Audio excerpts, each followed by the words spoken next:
Hi, everyone. Welcome to an advanced sports analytics live stream. Today is Tuesday, July 20th. Have a good show for you today, getting ready for game six, potentially the last game of the 2020-2021 NBA season. Been nice that season has played through without any sort of major hiccups the way we had last year, and also a 13-game MLB slate.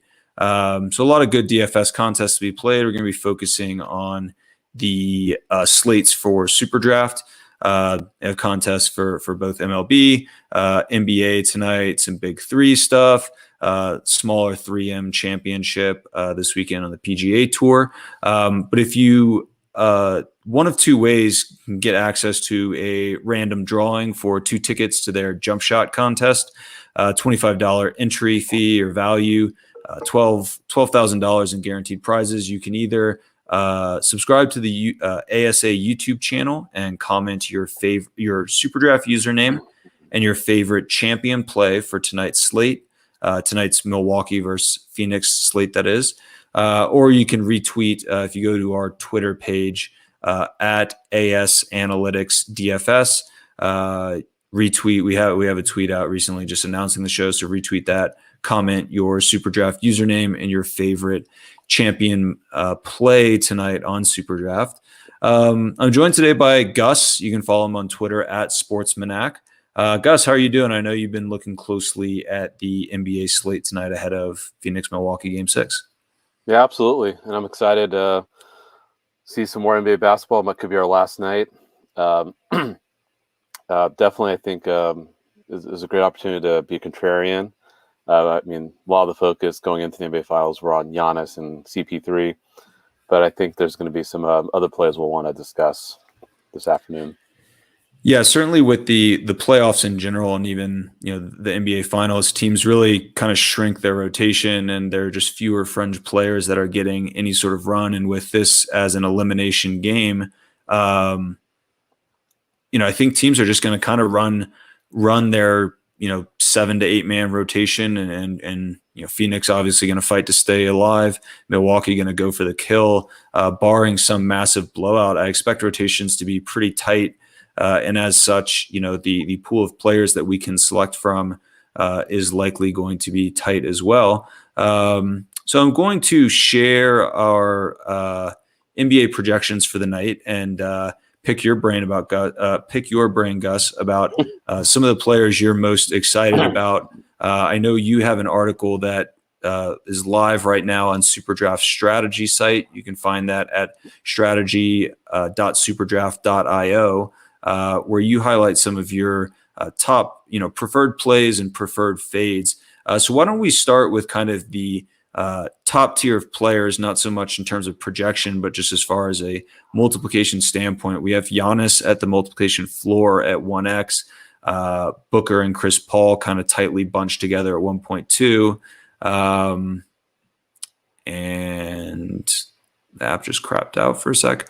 And then we have, I guess, those Milwaukee secondary players in Holiday and Middleton bunched somewhat tightly together, and then kind of the rest of the best from these teams. So, but making sense of kind of the top 3 players on each side, which I think clearly has been Giannis, Holiday, Middleton for Milwaukee, and Booker, Paul, Ayton for Phoenix. Which of these guys are you kind of most interested in? And are there any players that you are a bit concerned about rostering among these kind of top 6 players or so? Yeah, when you look at the big 3 for both Milwaukee and Phoenix, I would say I'm probably most concerned about Chris Paul. He hasn't really done much the last 3 games, and I did put him as a fade consideration in the article I wrote earlier this morning. Typically, when Phoenix does well, it's because of CP3. Prior to their current 3-game losing streak, if you look at games 1 and 2 of the NBA Finals, the entire Denver series, and then, of course, games 3 through 6 against Clippers, because Chris Paul had to miss the first 2 due to COVID protocols. That 10-game stretch, they went 8-2. Chris Paul was incredible in those games. And, one would think that, this was his, opportunity to take the NBA, take the bull by the horn with the NBA Finals. And, last 3 games, he's just kind of disappeared. I mean, he's, getting his, his shot attempts, but he's just not really putting up the monster numbers like the 30-point, 15 assists, like, potential triple-double. I mean, he's actually had some like giant lulls in some of those games. And so with the Bucks, at home, they have the opportunity to finally win their first NBA title in 50 years, 4.5 point favorite. If the Suns wind up losing, somewhere between 8 to 10 points or even more, I just think Chris Paul has to be a fade. And ESPN recently published an article about the Bucks' strategy has been forcing the Suns to shoot the ball more, which actually has been great for Devin Booker. And so that's kind of the player I would probably want to gravitate towards. His multiplier right now is 1.15, which is it's okay. I think if you're going to go for a Suns player, that's probably going to be the Suns player I would probably consider, given that he's probably going to be putting up 25 to 30 shots and playing 40 plus minutes. But other than that, I don't really like DeAndre Ayton so much. I mean, he's okay, but Chris Paul I think is a fade, and Booker might be the only of the big three for the Phoenix Suns I'd play. For the Bucks side, love Chris Middleton. He's putting up more shot attempts than Giannis. Giannis is shooting the ball great, 60% over the last 3 games, but Middleton's shooting fine too, about 45 to 50%. He's hitting the threes. You do get that bonus point for a 3-pointer. He might wind up actually blowing away the field, and you get him at 1.3x. So I think Middleton's going to be the one that we're going to want to focus on for SuperDraft. Jrue Holiday's great too. I mean, he actually was the top player. If you didn't have Holiday in the champion spot for Game 5, then you probably didn't hit the cash line. Maybe you mix up and do a few lineups with Holiday as champion and Middleton. But to be honest, at 1x, I mean, yeah, obviously you're going to put him in your lineup, but I just don't know if I'd have him as my champion just because the multiplier is not quite there. And as you see with our projections, it's pretty significant. We have Middleton at least 10% higher than the rest of the field, especially among the top 6 players. Yeah, I mean, I think you don't have to look that much further than just how we're projecting minutes. Among that big 6, I guess 3 from each side. Middleton, I mean, really, this has been the case for much of the year. Has kind of been the guy who gets the most minutes on the Bucks. And he's not like a PJ Tucker type where he's like getting a lot of hollow minutes. I mean, he can rebound, he can assist, he can score. And then he's got the highest multiplier of the big 6. It actually seems like our preference for these big 6 guys, at least at the top, is, Middleton, who's got the highest multiplier. Ayton's got the second highest multiplier. And then, yeah, you mentioned Chris Paul. I mean, he's got high upside just because of his defensive ability to rack up steals, which I think really plays up. But just like Phoenix, Monty Williams just hasn't been running Chris Paul nearly as much as, say, Booker or even DeAndre Ayton. I mean, do you think? I mean, is that just like their trust in campaign, you think? I mean, I can't imagine there's any sort of lingering concerns about conditioning now that Chris Paul's back from kind of the COVID protocol. Or do you think that's just like the role that they like for Chris Paul? Or, with an elimination game, I mean, do you think Phoenix kind of leaves it all out on the floor? And maybe these projections for like the starting 5, particularly Booker, Paul, Ayton, are conservative. I mean, we've seen Booker run like big minutes in 43 plus range. I mean, do you have a lean on kind of how Paul is deployed tonight, kind of in line with what we've been seeing for the finals, which is kind of minutes in the high 30s, but or rarely in the 40s? Or do you think there is a chance that we get kind of elevated run for Chris Paul in an elimination game? I'd like to think that Chris Paul will show up and have one of those like great games when he went gangbusters against the Clippers and the Nuggets. But I also kind of think, the Bucks defense is very underrated. Given the just the way the Bucks have played him. I mean, Holiday is a great defender. People seem to forget that when he was with New Orleans. Chris Paul did struggle in the Lakers series, even though the Suns won in 6 games, and the Lakers actually have a really good defense, especially in the backcourt. And so I think that's probably what we're seeing. I think the Suns Clipper series would have been much different if Kawhi had been healthy. I think they would have probably put more attention towards Chris Paul. And of course, the Nuggets didn't have Jamal Murray. So I think in some ways, I hate saying this, but the Suns kind of somewhat lucked out with having those major injuries. It kind of reminds me of the Warriors in 2015, even though the Warriors went on to win more titles. But I remember Steph Curry really had kind of an easy path to that NBA Finals because there were so many injuries that had taken place during that playoff run. So, yeah, I just think now finally, Chris Paul might have just run into a roadblock, and Budenholzer is a very underrated coach. And I love Monty Williams, but I just think he made him as match. And so, I would like to think that his elimination game, Chris Paul, if you want to play that narrative, but I'm just trusting the data here, and haven't seen it. Maybe we'll be surprised, and if you want to take that chance, roll the dice, and maybe CP3's ownership will be suppressed because of his poor play the last three, or the high expectations we had haven't been met during the last three games. So I would err on the side of caution and say, you know what, it's just going to be a Milwaukee celebration tonight, and the correlation has been strong. When you look at Phoenix's performance overall on the court and how Chris Paul plays. Yeah, well, the chat is certainly with you. We got two, Bucks close it out tonight. Go Bucks! So I think there's judging by kind of the poll of the show, it does seem that people might be leaning Milwaukee. So now let's move past kind of these big six guys, because if you look at our optimal, our optimal is going to spit out really these top five guys: Middleton, Ayton, Holiday, Giannis, Booker. Of course, you can play those guys, and there's, as our projections might suggest, pretty strong, optimal lineup equity there. But you're going to be duplicated. Like these top six guys, I think, are just likely to be the most popular plays on the slate. And if you are shooting for kind of higher expected value, there is some value to trying to take lower win probability lineups, but lineups that, if they do win, have either no duplication or limited duplication, such that you kind of are potentially chopping with fewer people.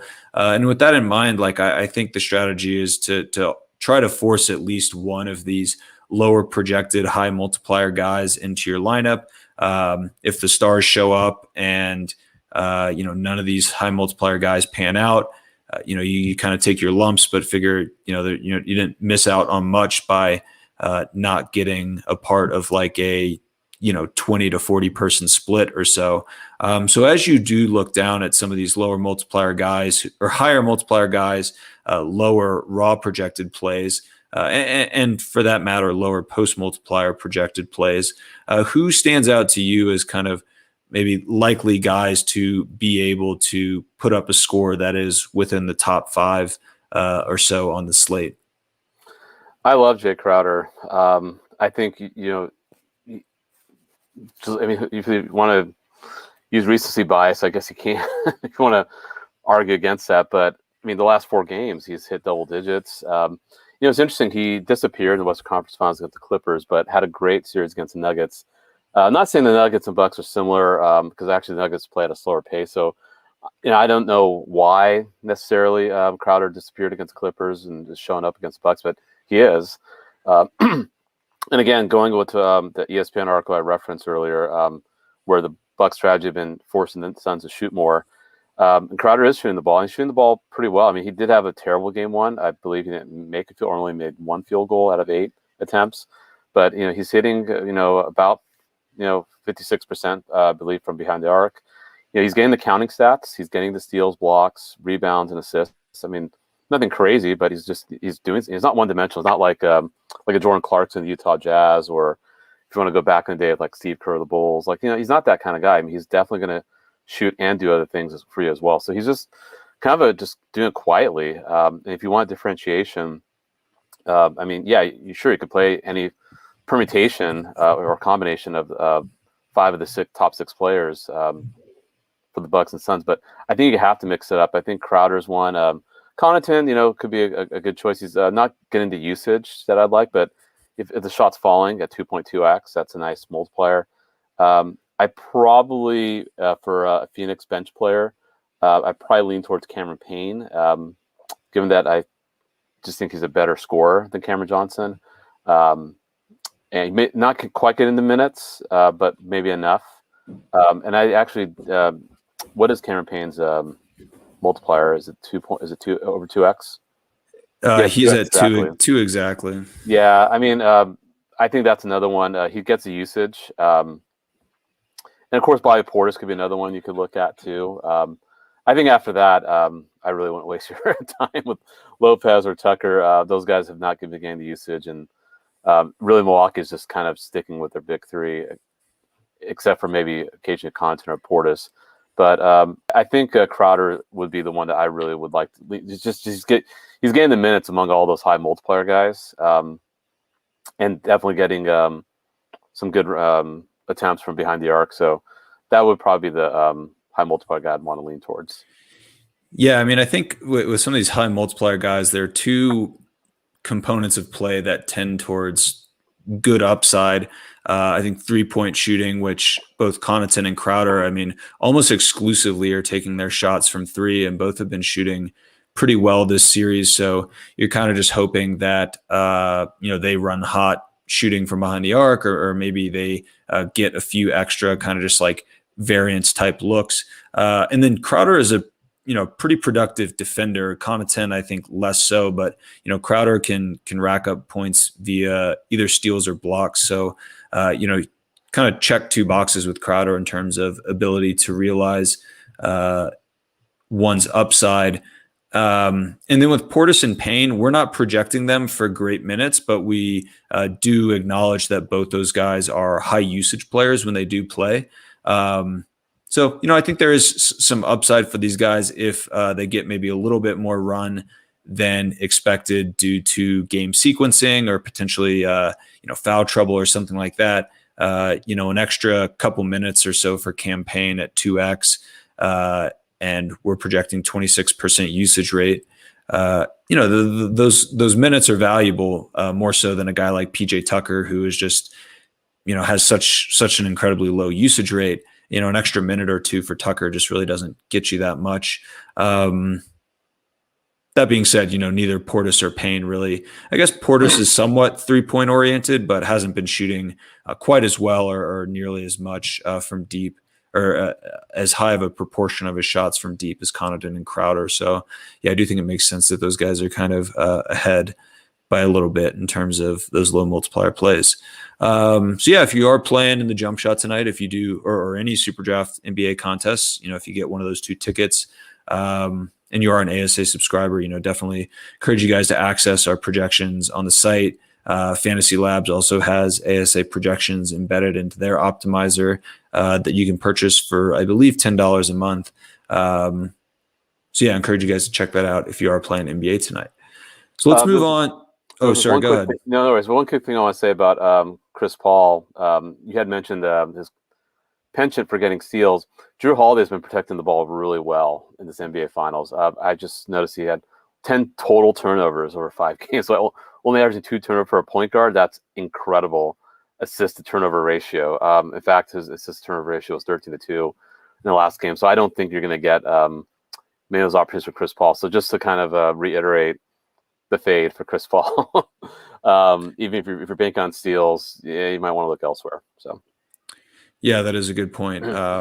I would, so it's kind of tough. Like, I think, and definitely from a modeling standpoint, like, it is tough to figure out when do players kind of pair up closely with other players. I think just like even thinking to NFL, sometimes you have teams that run like a shadowing of the receiver scheme with their cornerbacks, as where other teams, use kind of more a side of the field type approach. And the NBA right now is so pick and roll oriented and kind of defensive switching and rotation oriented that sometimes you do get guys who like end up not necessarily guarding the guys that are positionally opposite of them. But point guard would figure to be, I think, one spot where maybe, we would expect to see Holiday on Chris Paul a lot and vice versa. As far as some of these like swing man types like Booker, Middleton, Bridges Crowder, could see more kind of switching of defensive matchups, I guess, depending on rotations and just I don't know how the game plays out. So yeah, it was a good call out with Holiday's ability to protect the rock. Yeah, he's had no more than 3 turnovers per game, which yeah, like you said, pretty good for a point guard. All right, great. So moving on to MLB, we also have an article on the SuperDraft strategy site that Charles put out today. He's not on the show with us today, but gave the MLB slate a close look on SuperDraft. 13-game slate, so a lot of teams playing. I think we do have some teams rolling with, ace-type pitchers, Darvish for San Diego, Marquez for Colorado, I guess, is their best pitcher. I guess that's really it. So kind of a mix of starting pitcher talent. Let's see. Charles, I know, was quite high on some of the high multiplier pitching options, particularly Tyler Anderson, who hasn't been stellar, but he hasn't been terrible for Pittsburgh, and then Trevor Rogers as well. Trevor Rogers at 1.95x, near the multiplication ceiling, just kind of feels off. He's been rock solid for Miami this year, and has been effective both in limiting hard contact and also and putting up reasonably good whiff rates. We have him over 2-year rolling average whiff rate. He's got the 4th best of starting pitchers today. Let's see. Tyler Anderson kind of in the middle there. So Trevor Rogers, 2-year whiff rate, a very impressive 29.7% whiff rate. Tyler Anderson down at 23.1%, kind of in the middle of the field. And Rogers has been exceptional at limiting weak contact. So you get a guy who's got great whiff rate. When he does allow contact, it's not particularly good. His 2-year rolling xWOBA of 0.357, 3rd lowest among starting pitchers tonight or today. To me, Rogers is going to be tough to get away from. Anderson feels a little more flimsy, given that he doesn't have great strikeout, potential or upside, and then playing at Arizona, which is more of a hitter-friendly park. So Anderson does feel like a guy I wouldn't mind getting away from, but Rogers seems like a slam dunk, at least in my mind. If you were to get off, say, Anderson, who is our top projected pitcher, they're somewhat slim pickings. Darvish feels really safe, but lacks phenomenal upside given his 1.5x multiplier. But he's so productive that I guess his raw upside is quite high. You have kind of some dicey options with Miley, Skubal. Garcia has been fairly consistent for Houston this year. But if you were to get off, say, Anderson, or maybe if you like Anderson and we're seeking an alternative to Rogers, which of the pitchers tonight you think stand out as maybe a decent alternative? I was looking at Luis Garcia. Greinke did decent against Cleveland, and Cleveland has been struggling hitting the ball. So I think that's that's also a great multiplier at 1.95x. He is a bit wild. He doesn't have the best strikeout to walk ratio. I believe he has 30 plus walks and 80 strikeouts. So whereas someone like Rogers, the guy's a stud. He was drafted high for a reason. He's the future ace for the Marlins. But I think Garcia could be a good option. Rogers, the one thing that worries me is that Washington's hitting the ball extremely, extremely well. They're just become bonkers the last 4 days. Soto and Turner are just lights out. So, yes, of course, a team has to cool down. It's not sustainable, but I would be a little wary. But of course, you could get Rogers at suppressed ownership if people are worried about the Washington offense. But I think Garcia might be a good option. It's the same multiplier, but has a similar upside. I think that could be a good option for tonight.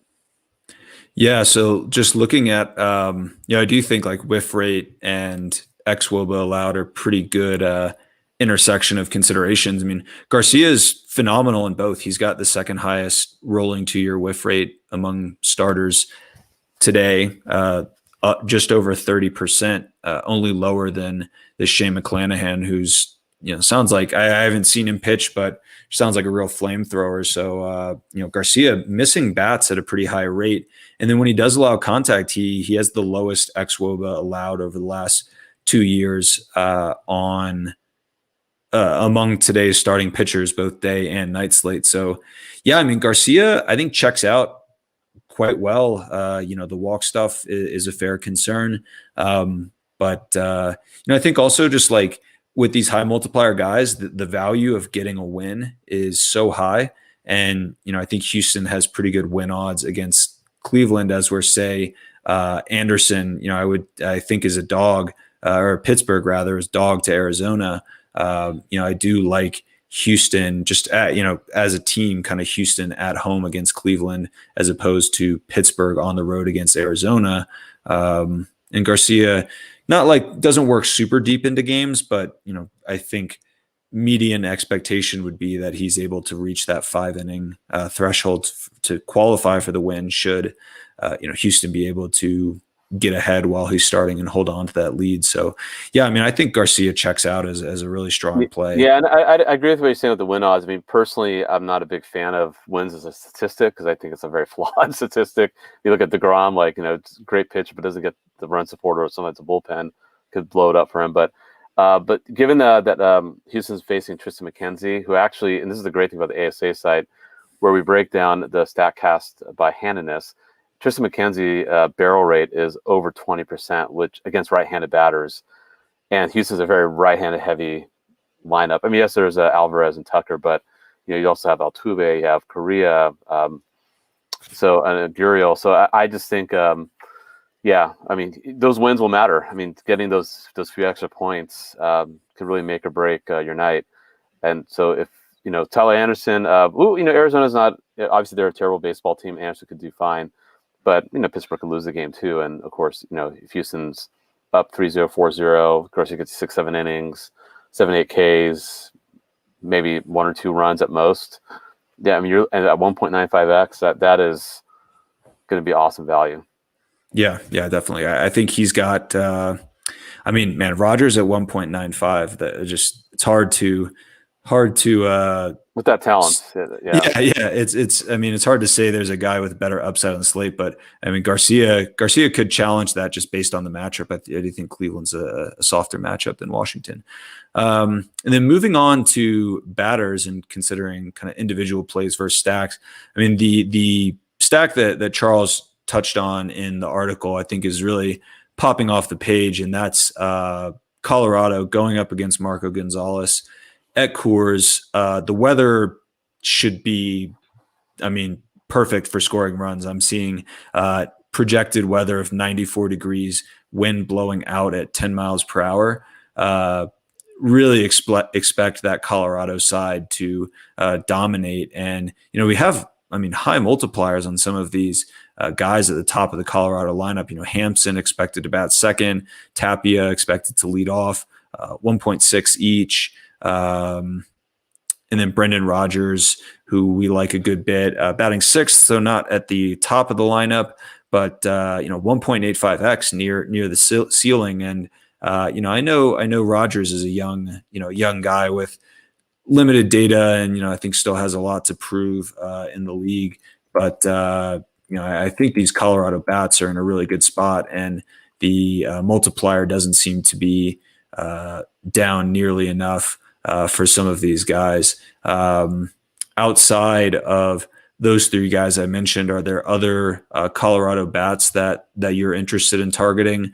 Are you fearful maybe that Colorado will be too chalky and might be reason to select like an alternative stack, like say Cincinnati or Houston? I know you touched on his liking against Tristan McKenzie. Before we move to others, just finishing up on Colorado, other guys you might consider as part of a Colorado stack outside of maybe Tapia, Hampson, or Rodgers. Well, unlike NBA where you kind of have a consistency with the points you score, all the counting stats. Baseball is usually boom or bust, and so even a low multiplier shouldn't deter you from grabbing that player. I mean, I would go with the usual suspects for Colorado, Story and Blackmon. They're batting 4th, 5th. I believe Blackmon's would be cleanup and Story would be 5th. And I think that's just a dangerous fade with Colorado, given that Marco Gonzalez is actually, I think, if you look at if you rank most of the StatCast categories that we have on the ASA site, he ranks pretty much nearly dead last, especially at barrel rate, and he's a lefty going against heavy right-handed lineup. And Blackmon can hit lefties too. I mean, he's equally as good hitting both left and right-handed hitters.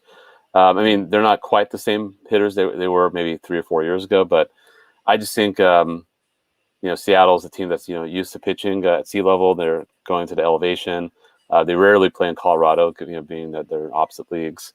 So I would consider those two as well. But I definitely like Hampson, Tapia, and Rogers. I think those are. Cron's another one actually that we ignored, who has really good power. I mean, he could definitely in his barrel rates as a solid number as well. So I think there's, I think just you just take the bats that you feel have the best chance of knocking out the park. And given Marco Gonzalez's pretty awful ISO and barrel rate, especially against right-handed hitters, I think Cron and Story are two that I'm really looking at. Yeah, they both have a track record of really crushing left-handed hitters. Over the last 2 years, Cron's xWOBA against lefties, 537, which is just insane. Story is second on the Rockies at 393. So, I mean, a solid 100-plus points better for Cron. Yeah, and he's projected. We'll see if the lineups hold the way that RotoWire is currently projecting them. But yeah, Cron at 5th, just seems like he would fit in a lot of different ways you could stack. You could go 1, 2, pick one of Story, Blackmon, and Cron. At 5, you could stack kind of Cron and Rogers, and maybe go with Story, Blackmon. So yeah, I think Colorado is going to be popular. Ways that you can differentiate are rather choose guys kind of off the popularity. I would expect Hansen and Tapia to be very popular. Not sure if Rogers will generate quite the ownership that those guys do. Story and Blackmon likely, and Cron as well, likely to be popular. So maybe seeking out with your stacks to mix in one of Rogers or even McMahon. Although we don't love his multiplier is pretty aggressive given kind of where he's expected to bat in the order and just his overall latent talent. But it's baseball. Anyone can hit it out of the park once or twice on any given day. So yeah. And then as we move past Colorado, are there other stacks that you have particular interest in? Looking at our lineup stacks tab, Texas, Cincinnati, Houston, who you mentioned, Detroit, even kind of bubbling to the top as high projected teams on aggregate. Of those teams, or maybe teams outside of that mix, are there other teams where you're interested in maybe 2 or 3 guys that you want to stack up and kind of try to get that correlative lineup build with? Yeah, just look at the matchups. And I obviously don't see in the top 5, 6 stacks you just showed, but I like the Toronto Blue Jays. I mean, Boston went in there yesterday and quickly put up 11 runs. So it's a ballpark that plays well to offense. I mean, again, it's a AAA park, which plays like a little league park compared to the other major league parks that have expansive outfields. And Toronto's one of the top offenses in the league. They had an off night, but I could, and if you look at Garrett Richards, some of his StatCast data, usually what I typically do is I'll rank all the starting pitchers with all 8 categories that we have on the ASA site. And Garrett Richards comes as the 4th worst pitcher. I mean, you talk about his, obviously he doesn't really whiff many people, but, does allow, pretty high ISO. Barrel rate is not the greatest. WOBA allowed is pretty high. And again, against right-handed hitters, seems to be pretty awful. Toronto's very right-handed heavy lineup as well. And, probably won't get the best multipliers because they've been so good for quite some time. But again, if you have it, actually Guerrero 1.4, I'm actually a little surprised to see that. That's Yeah. I would expect it to be lower. Giving him he's a odds-on favorite to win the league MVP.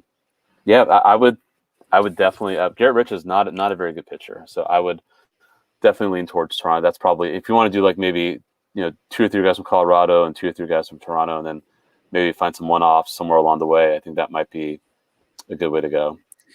Yeah, so that lineup stack kind of when we aggregate on teams starting 9, like Toronto doesn't seem great. Springer's got a low multiplier, Simeon at 1.05. But if you were to take like the top 2 players from each team, I mean, I think like Bichette plus Guerrero is probably going to rank towards the top of best kind of 2-man stacks that you could create from any given team. I mean, yeah, I'm with you. 1.4 for Guerrero, who's going to be in the running for league lead in home runs.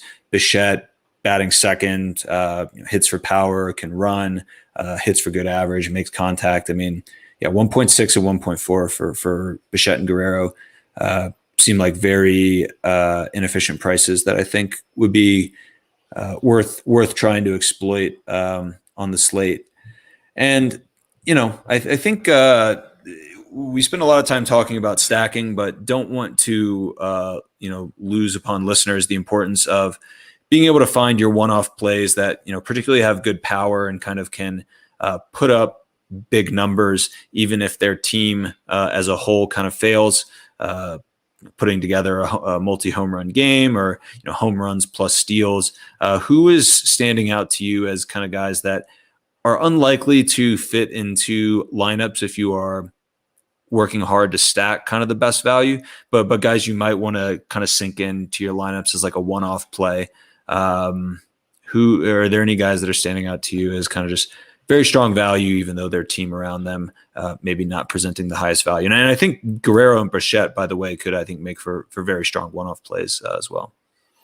Well, I mean, I wouldn't say this team's necessarily weak offensively because Cincinnati put up I believe 11 runs yesterday. And if you're looking at the matchup, Robert Stock pitching for the Mets, who has not much data, but a 7.88 ERA, which is not very good, and Cincinnati being a hitter's ballpark. I think some of the left-handed power could be worthwhile. I think Votto or Tyler Naquin could be 2 interesting pickups there who both did well, and so I would consider. And those multipliers are pretty decent. Winker, I think he just kind of got hot at the beginning of the year, so I'm a little bit cold on him lately these days. But you do look at Jonathan India, who does a lot of things at 1.85x. That's a pretty good multiplier too. So that's another thing I wouldn't ignore. Just given that and now with DeGrom injured again, the Mets have to just find some bodies to throw on the mound. So I think Cincinnati could feast on that. So I think if maybe I wouldn't go heavy on Cincinnati, but I think if you go for some of the left-hand power in the heart of the lineup against Robert Stock, who's just a young pitcher who's probably being thrown out there a little too soon. So I think that's another place you could find some really good production. Yeah, and I'll add to that list. I mean, I think I both like really high multipliers. Dylan Carlson expected to bat leadoff for Chicago, 1.9x. I mean, he's near the multiplication max. I think a good speed power kind of combo guy that can get you, a home run plus a stolen base type game. Could go for 2 home runs, and then Adolis Garcia for Texas as well, going up against Skubal. I think in a good spot, and 1.8x just feels like a lot for a guy who has the type of power that Garcia does. Has been cooling off a little bit, but I mean he's just got great pop, and at 1.8 could see him having a big game. Also pretty good weather expected in Detroit, 84 degrees, wind expected to blow out at 9 miles per hour, that type of stuff. While minor kind of details, these kind of minor details do add up. So I do like Garcia a good bit. All right, great. Well, yeah, should be a lot of good action on SuperDraft tonight. Also encourage you guys to check out the strategy articles where some of the stuff that we have discussed are condensed into writing form with some extra statistics to support kind of the thinking behind some of the plays that we like. Gus's NBA article will be featured over there. Charles's MLB article will be featured there as well. And we should have a PGA article coming out in the next 24 hours ahead of the 3M tournament, 3M championship, or 3M Open, I think it's called. But yeah, with the MLB and NBA tonight, Gus, anything you want to add before we sign off for the day?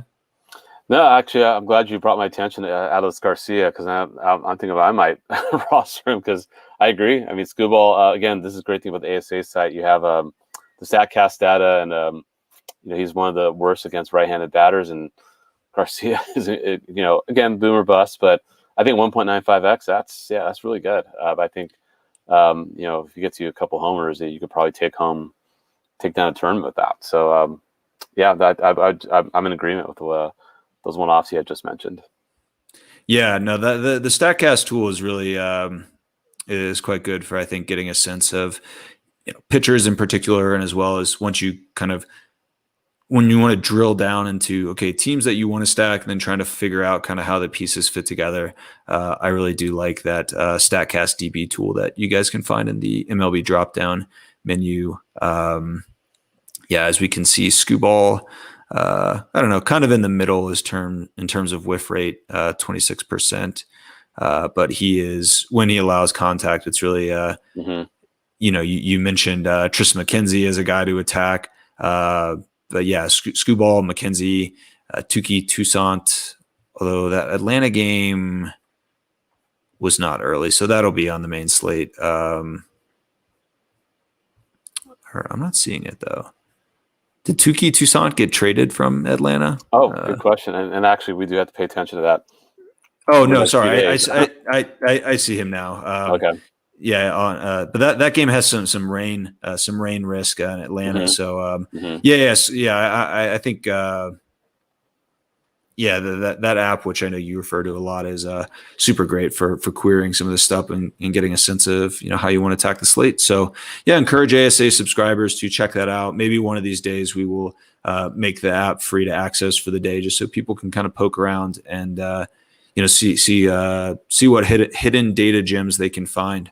Hopefully on their path to victory. So, great. Thanks for joining, Gus. We'll be back tomorrow. I think Brandon and I are going to do a PGA pod ahead of the 3M. And then we might be done with NBA for the season. We might be back Friday with an NBA pod. We'll see how Game 6 shapes out tonight. But if this is the end of the road, thanks to everyone who has been following along with our NBA content. Thanks to you guys I know you've been working really hard, since season tip-off around Christmas. So thank you. It has been a long season. Looking forward to about a month or so of just baseball, and then we will hit the NFL season kind of full steam ahead. So anyways, thank you all for joining, and we'll be back tomorrow with PGA.